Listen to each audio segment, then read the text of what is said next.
13 love, 13 knowledge, 13 wisdom, 13 respect. This is your creation 13. All right, so today we're going to be talking about the Igigi, and I'll show you in just a second what those are. Um, I feel it's very important to start sharing out this information that's already out there, but people don't really talk about it unless if you're deep into the rabbit hole and you're doing some deep research on Mesopotamia, Sumerian, Egyptians, um, things like that, right? You have to really dig deep into it.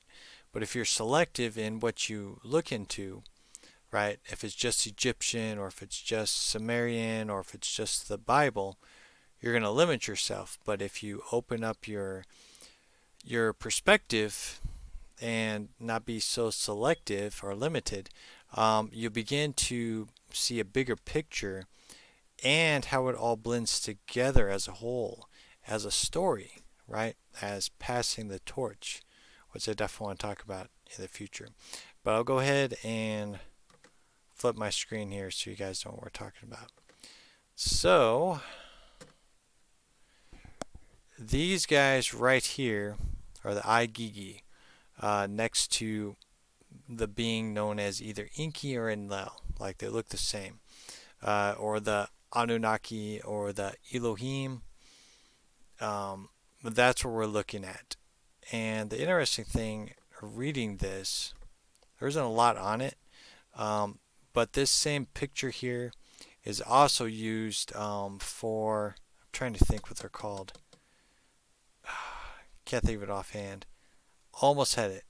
But it's a reuse, and I'll be talking about that as well. But the Igigi, that's such a funny name, are the mythological figures of heaven, or in the Greek translation, heaven is Uranus, the planet of water. But in the Old Testament, it is known as the Shemaim, and it is related to the Shims, which look very similar to this Inky and Lil guy. So, and we'll be talking about that as well. So anyways, these mythological figures of Uranus, we'll say, in the mythological of Mesopotamia, though sometimes synonyms with the term Anunnaki, is one myth with the Igigi, were the younger beings who were servants of the Anunnaki until they rebelled and were replaced by the creation of humans. They were half human, half animals. Talk about the Igigi. The workers were semi-intelligent, the others not. It is their spirits that modern men call demons, or those who were never human. That drew my attention right there. Let me read that again. It is their spirits that modern men call demons, or those who were never human. That's very interesting.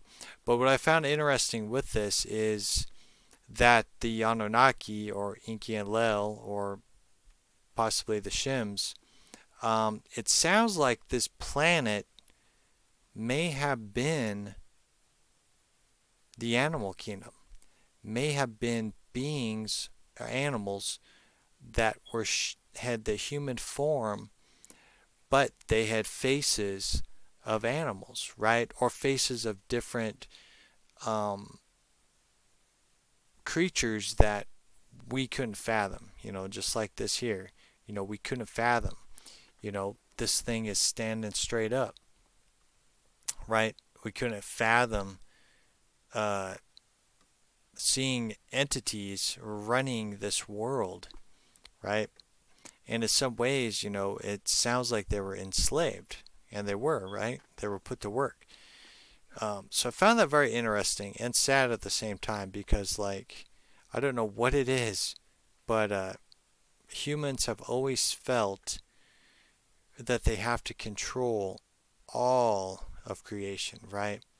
And I was actually reading Genesis, talking about how Adam needed to name all the creatures of the world, right? So it was very interesting. The name has unknown origin, which I'm pretty sure if you dug deep enough you'd find it. It was originally spelled Igigi, but was later also written as Igigi. Looks the same to me. This later may have been a play on words. As in Sumerian, the combination can be interpreted as numerals, adding the 7 numbers of great gods, or multiplying to 600, which in some traditions was the total number of gods.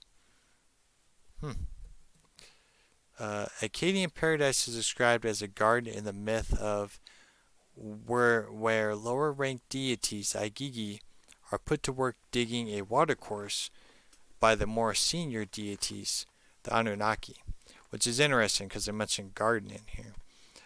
When the gods, man-like, bore the labor, carried the load, the gods' load was great, the toil grievous, the trouble excessive. The great Anunnaki, the 7, were making the Igigu undertake the toil. The Igigi then rebelled against the dictatorship of Enlil, setting fire to their tools and surrounding Enlil's great house by night. On hearing that toil on the irrigation channel is the reason for the disquiet, the Anunnaki Council decided to create man to carry out their agricultural labor. Right, so they decided to make creatures like them, right? Create an image like they were. So that would go into the creation of humans. So the animals, the half human, half animals, rebelled against their creators. That sounds familiar, doesn't it? They rebelled against their creators. And it seems to always be a consistent thing, right? That man always feels they have to dominate and control things, right? Make workers and slaves out of things for their own personal gain or agenda. Which is just very fascinating. And it could just be just a cycle of life or a test as a whole, right? You know, how can we collectively work together, right? Because, you know, you got to think of a creator, right? I'm going to end this here shortly, but you got to think of a creator, right? They have a select view and narrative and how they're building and making creation. They're like, oh man, we need workers. So we get workers and they work to build the vision of the creator or the creators, right?